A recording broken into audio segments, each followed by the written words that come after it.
Check it out. This is a 4-string Cigar Box style guitar built using the soundboard that was rescued from a 100-year-old piano.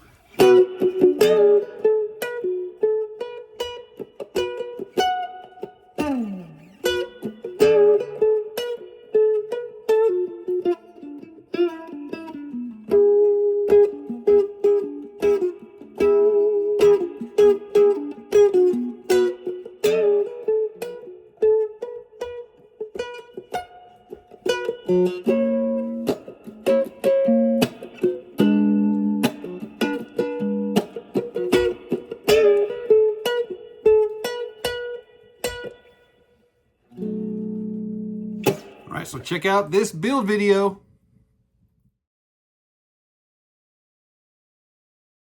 Well, greetings, friends and fellow Cigar Box guitar enthusiasts. Del Puckett here, and I woke up to snow. Yes, it is beautiful today. I was going to walk down to the workshop, me and Mojo, and maybe start a fire, feed the chickens. But yeah, this is awesome. Awesome possum. All right, guys, let's go for a little walk here.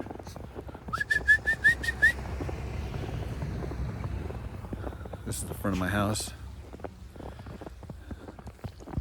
It's a little bit of a Thomas Kincaid painting. Dog's happy. Yeah, look at that, guys. Put in the fence there yesterday. Put in the wire.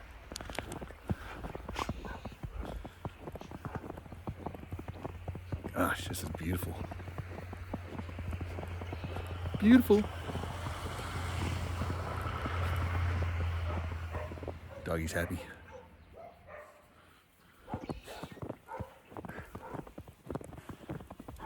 So we don't get much snow here in New Mexico, but when we do, it's awesome. All my wood piles covered with snow.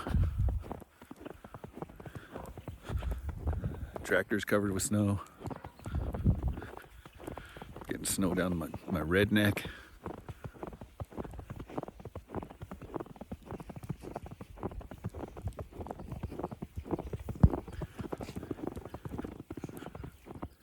Isn't that awesome?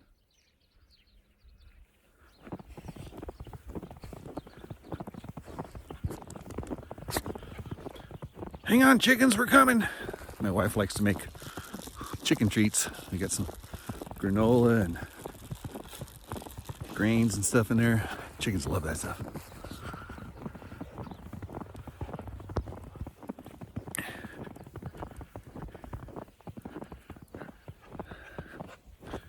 There's the house. We're heading down to the workshop down there.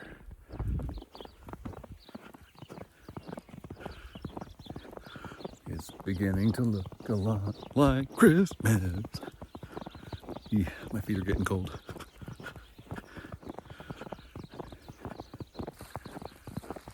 This is the little chick inn. Guys, look at this. This is amazing. Chickens live in that little, used to be a camper shell. And now it's a chick inn. Good morning, chickens. Got some treats.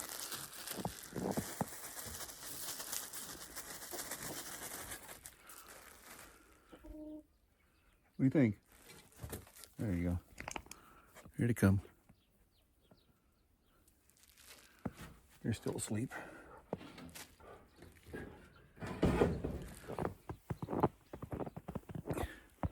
Ooh.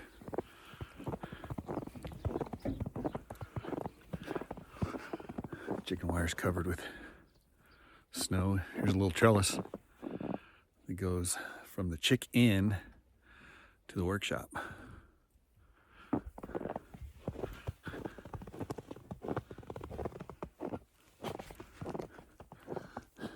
ATV's covered with snow. Greenhouse covered with snow. Oh my gosh. I think it snowed more down here than it did up in... Oh, yeah. Look at the steps. I don't want to step on that because then it'll be hard to clean. All right. Yikes. Dang. Oh my gosh.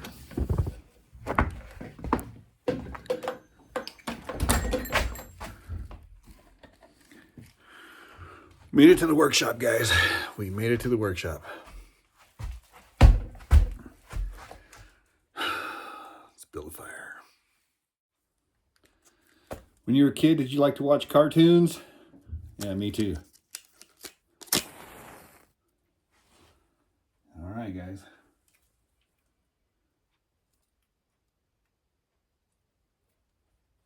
Here we go.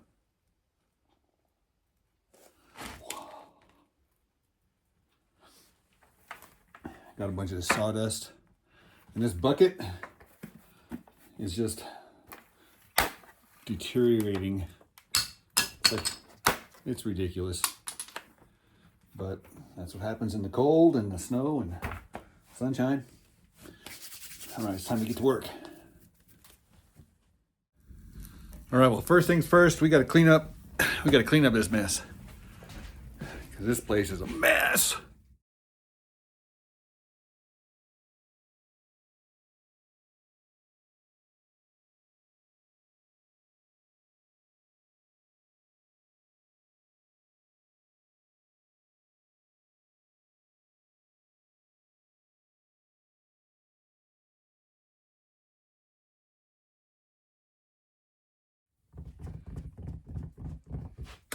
All right, that's good enough. F-holes are always awesome. So we are going to scroll saw these bad boys.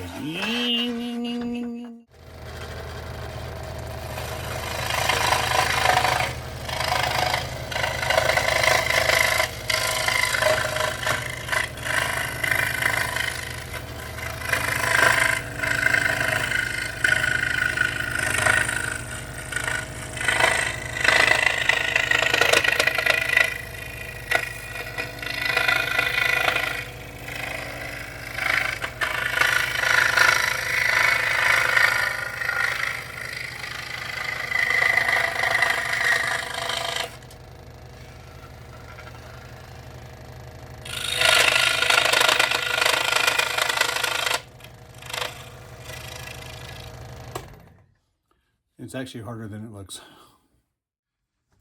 So I got this template and all my templates from cbgiddy.com. Link in the description. I even made my own. I got a Christmas tree guy here. Got some of my own F-hole templates.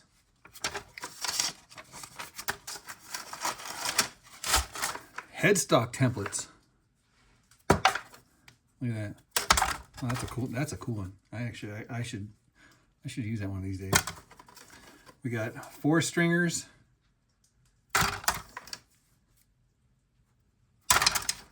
Little F-holes.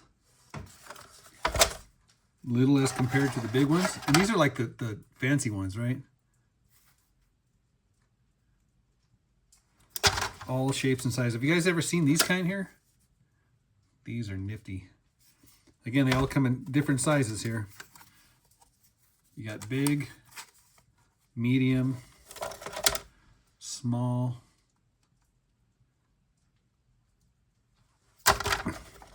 large ones like this. More. Oh, here's a 3-string headstock for. Why don't I use these, man? I should use these things here. Maybe I will. Maybe I will. I like this one here. Isn't that cool? You hear the fire going off over there? I had to burn some wet wood because of the snow. I like that one too. Medium-sized F-holes like this.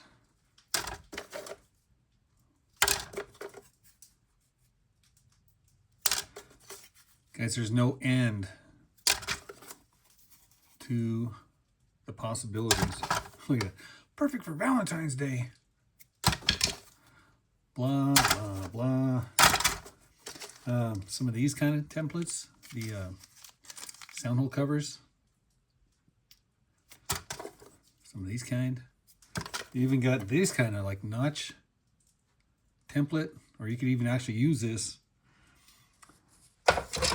And also the fretting templates. This is what I use to cut my fret slots. Is all tape, and you can see all that tape on the back. It's just layer upon layer. I'll just tape that to the back of my fretboard here. You guys, if you've been around this channel for any length of time, guys, I have build videos after build videos after build videos. I will put some of those in the video description below. Some of the checklists, or not checklists, playlists for the build videos, where I go in depth on all of this stuff here. I do have a fret slotting jig over there where I'll tape these templates on, and then I'll go through the jig, and it transfers the fret slots into the fretboard. I also have this awesome jig here for the scarf joint. And what I do with this guy here is I will take my neck material, clamp it to this guy, run it through the table saw there, and get my scarf joint, then glue it and clamp it. That's where we're at now here. And I chose walnut for this because walnut on this box here. Now this box here was a gift to me by a gentleman, Jeffrey Elliott. I saw the video called Mystery Box 2 or 3 videos ago. This box was given to me, and the top of this box here was from a 100-plus-year-old piano. So yeah, so this is going to be a musical. Oh yeah, and the cigars that were inside of here were chocolate. Hello, chocolate. This neck wood is curly maple with a walnut fretboard. So now we are glued and clamped, and it's cleaning up the spillage with the old paper towel. Let it dry. Oh yeah, and then cut the heel, glue a heel on here. I'll do that right now. But first, check this out. Remember this guitar that we turned into a 3-string? I want you to hear the headstock up here, because this guy's loose. This the handle is loose from the tuner, and you can hear it rattling.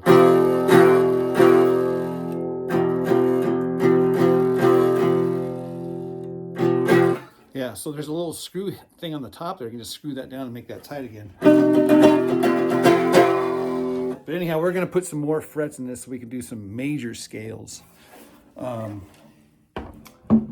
actually found the neck and the headstock. So I figured, shoot, man, it's cold outside and all my wood is wet. So we'll just burn these guys.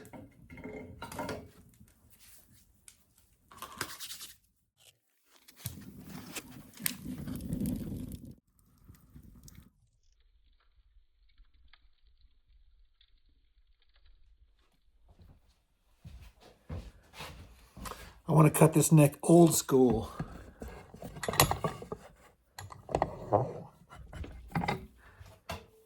With one of these guys.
This is the worst part.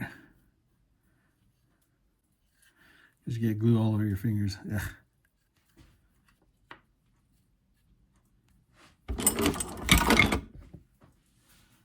Got it all glued up. I tried to use as many clamps as possible. I got the B radicals right here. This guy here is actually going over the fretboard and the heel.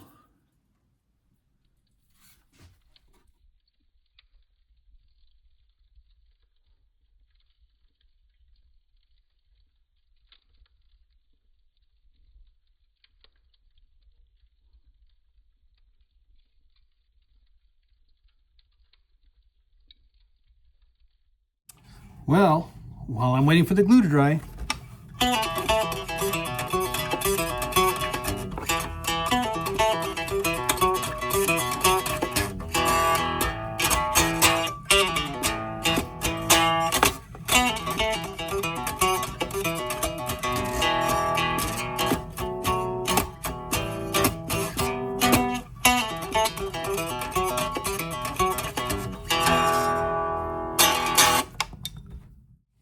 take a guess how many clamps.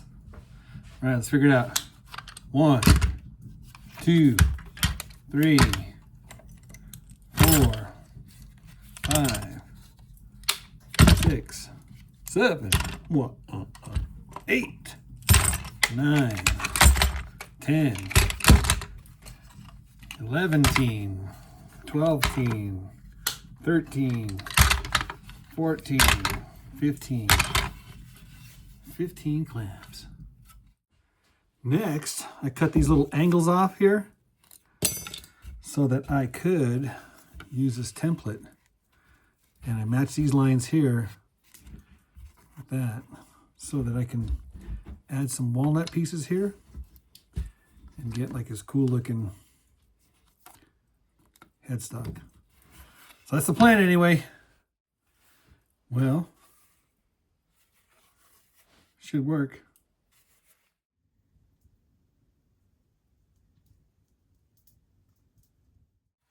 And how do you know you have OCD?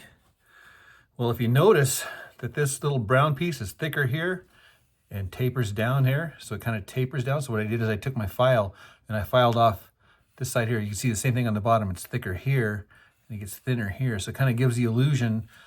It kind of follows the line of here. In other words, so everything is got to taper in as well. I think it just gives the headstock just an overall better vibe. If these things were just the same thickness, it looked kind of clunky. And I also took a saw blade of thickness off the back here so that the thickness here is more appropriate for the tuners. And then I started sanding this smooth. That's what I was doing now. Now, here is another little trick that I do.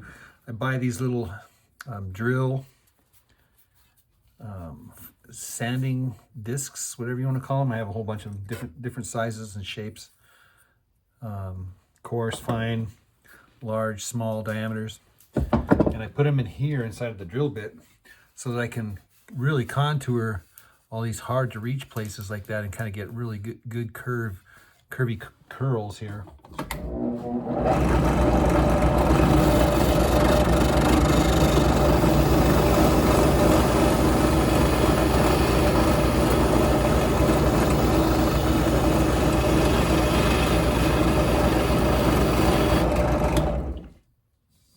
This really is a dust maker, but man, you can really get some nice custom contours by using these guys. You guys remember this one here, the genuine Cuban with the Home Depot? This one here's got an amazing sound, unplugged.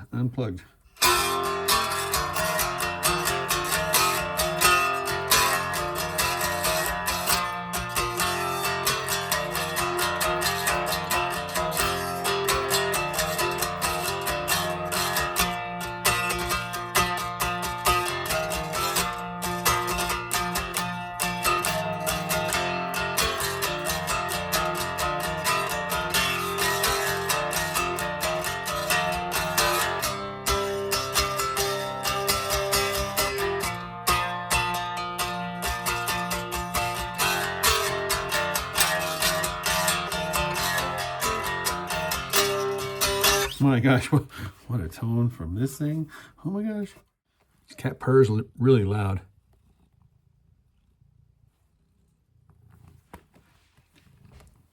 If you're going to take your time on anything, take your time with the sandpaper. So obviously we're going to file it. I use all sorts of files. I like this file here. This is a real sharp rasp.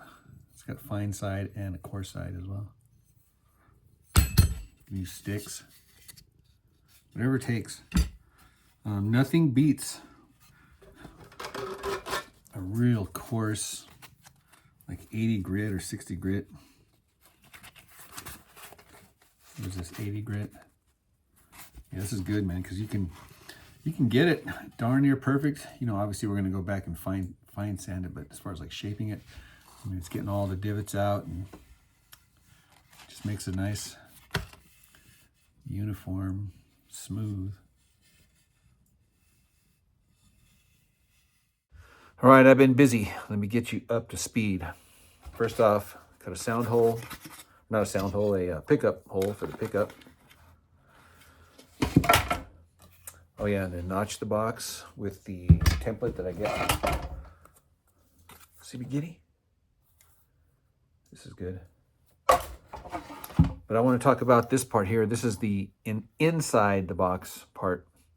And a lot of these dimensions are pretty standard here. I did an oversize hole with this guy to match the oversize piezo. This is like 1.5 inches. So yeah, that's gonna fit in there nicely. So we do hot glue, pick up, level it, center it, more hot glue, piece of paper, smash it in the box.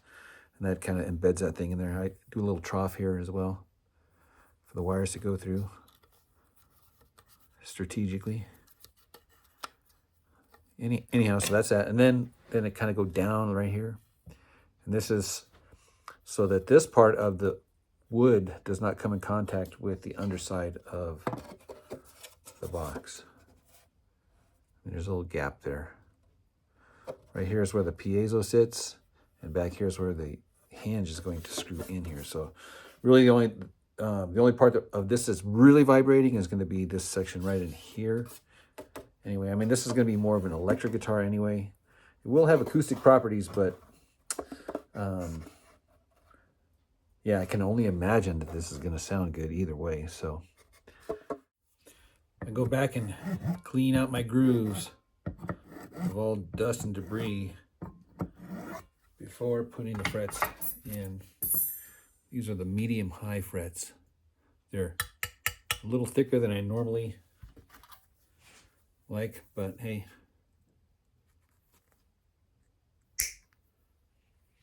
I usually cut that little tang back at like a 45 so that when I stick it in and file it off, there's no sharp edge sticking down.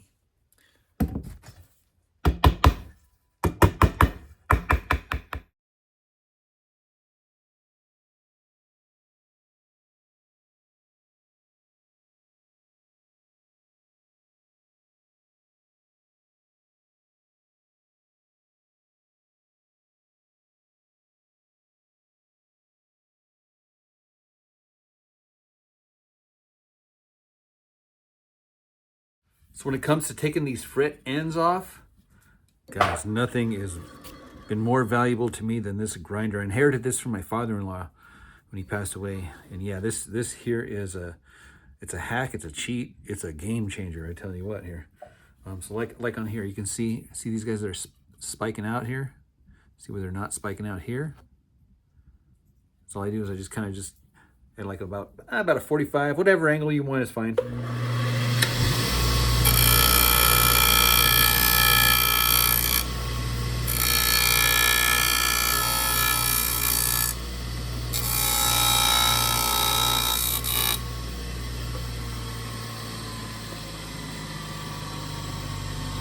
We'll go back and we'll sand this all smooth. But this is like the preliminary first pass, just to get rid of those spikes.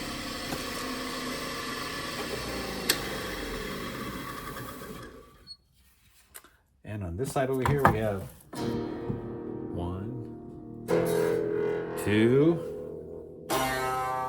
3, 4, 5. After I ensure that these are perfectly straight and to my liking, which is perfectly straight, then I get this little guy here called the Fret Guru. I don't know if you can read that or not. Fret Guru. And this one here has got file on one side, smooth on the other side, file on the other side, smooth on the other side. So all you do is you set the smooth side down, right? So that way the smooth side doesn't hurt the wood, right? And then you just smash the file side up to the edge of the fret, and then with one motion you just kind of go up and over, up over the top, all the way up to the top. Do it for each fret exactly the same. Do it all the way up, and then you do the other side where you just push it up against this side, and then the same thing up and over this way.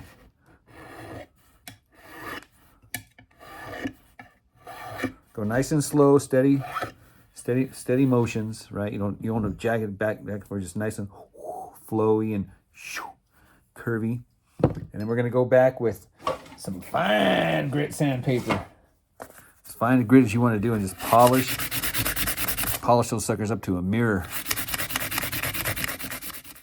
Next, I noticed that these blocks were oak, and I thought, well, I need some blocks here, so I found some of that exotic poplar. It's the stuff that has all that multicolors in it. So even the blocks of this guy are exotic woods. Something else I want to point out, look at that seam here. And this wood looks like it's nearly perfectly book matched. It's beautiful. Even on the inside it looks like that way. As far as the dots go, nothing fancy. Just a hot iron.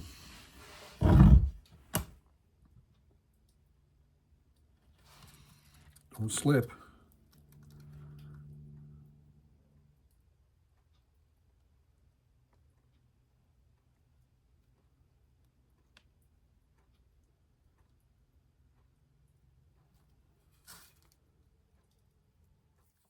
Well.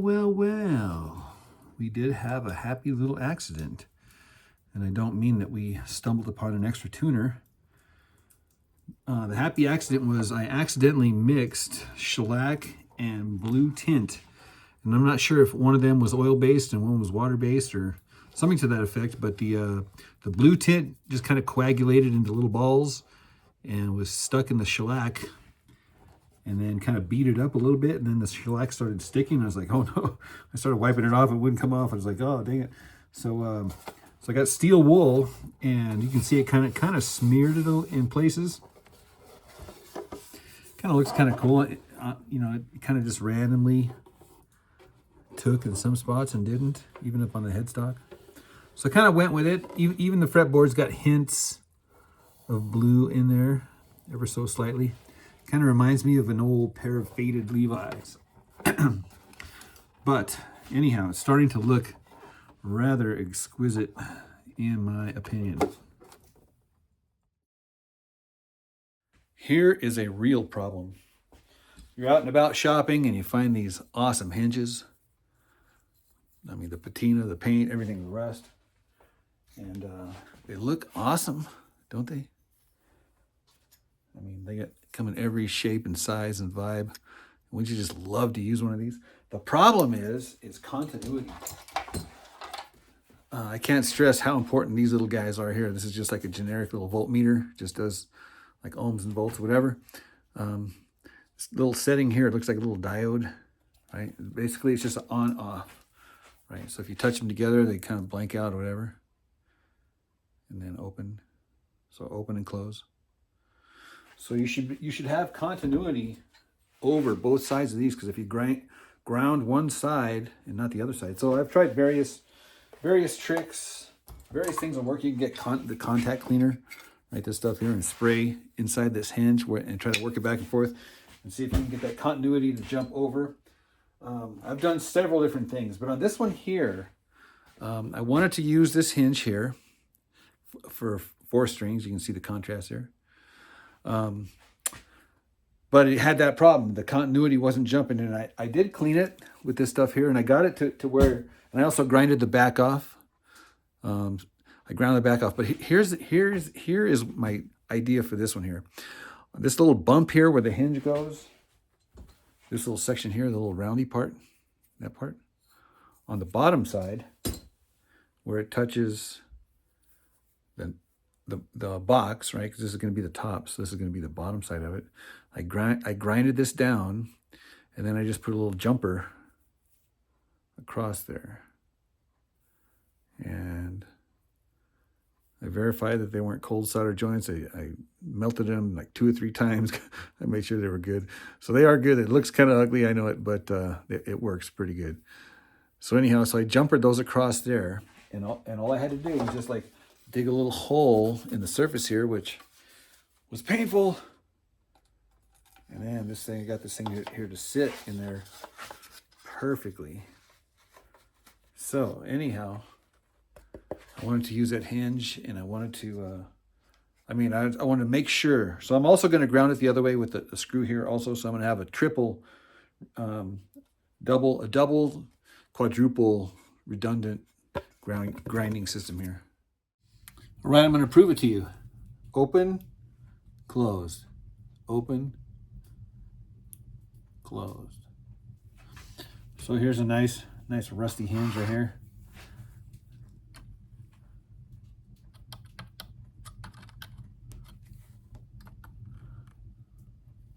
I would take any one of these hinges, right? None of them.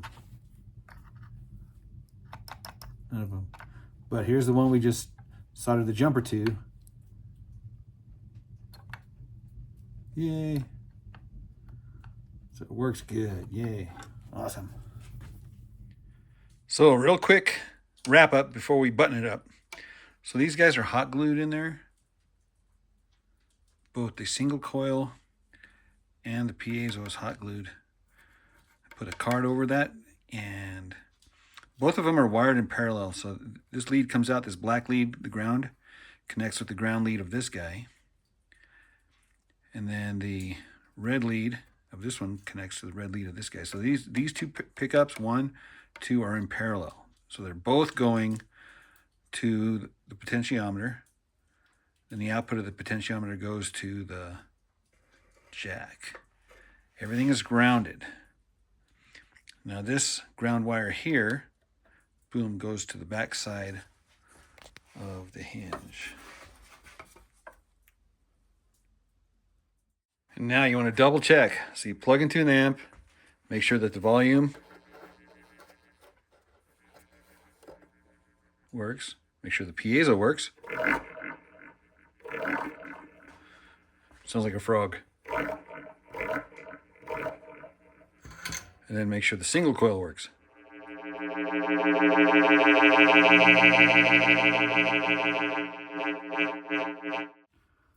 Four screws with finishing washers, just trying to keep it simple and clean. And of course the eyes there. But what I really wanted to point out was, now that this top is securely secured, listen to this.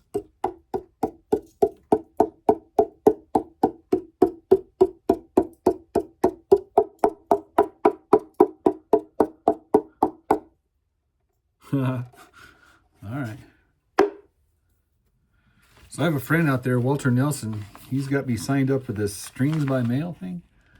It's like seems like every week or so, some of these strings show up. And I'm just about ready to put some strings on this thing.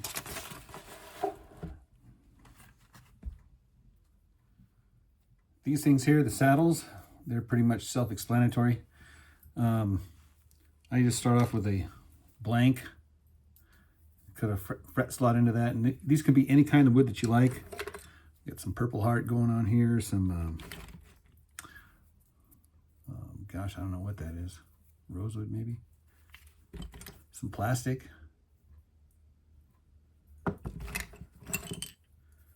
Some maple. That's a big one there. And then all I do is just contour on the sander right here. Dink. Contour the edges. And you can get all creative and sand them and stain them. But the thing is how tall is it, right? You want it to be, this is going to tell you your action. So typically what I like to do is get the long bar here, put it across here, and I keep in mind the thickness of the fret as well. And this will pretty much give me an idea of kind of how high the strings are going to be. So that saddle height determines the string height there. All right, we are stringing up and stretching up. So each one of these guys has got its own separate nail. So that's kind of cool. So the low string is the A string, and it's tuned to A. The next one down is the D string. It's tuned to D. The G string is tuned down to F sharp, and the B string is tuned to B. So this is like almost like the middle strings of a guitar, except for this guy's, instead of it being G, and it's a F sharp. Of course, every time you change tunings and add a string or whatever, you got to go find the chords again, because everything will have changed.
And I love these shapes of chords, because you can just move them around, and you put of course, you leave the high string open.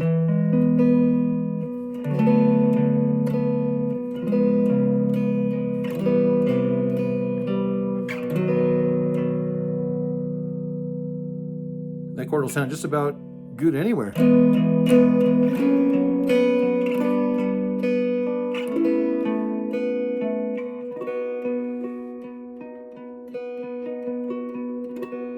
Isn't that pretty?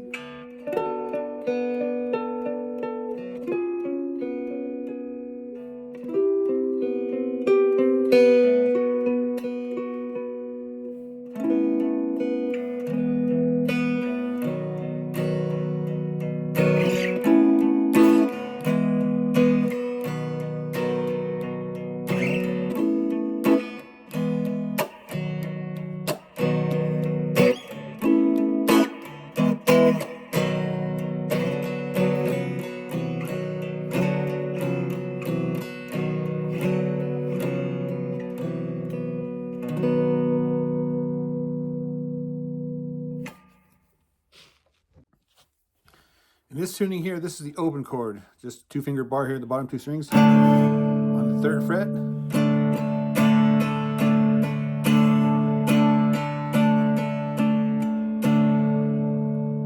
The 4 chord is these 2 notes here.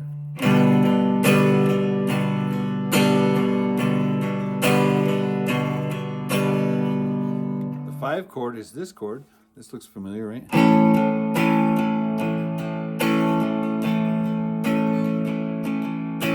Back to the root chord.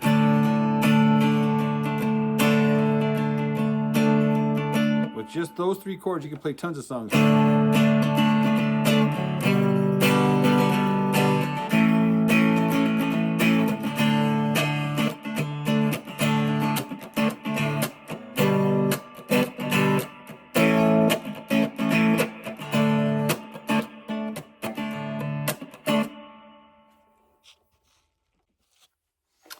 And let's say you decided that you wanted this chord to be the 1 chord or the open chord. Well, then the 4 chord would be here, and the 5 chord would be here.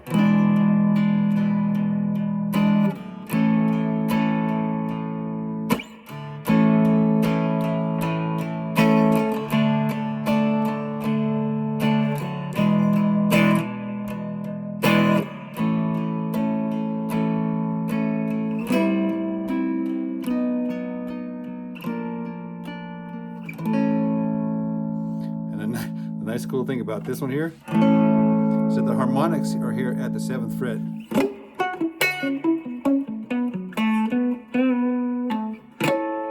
And you can get the behind the nut here.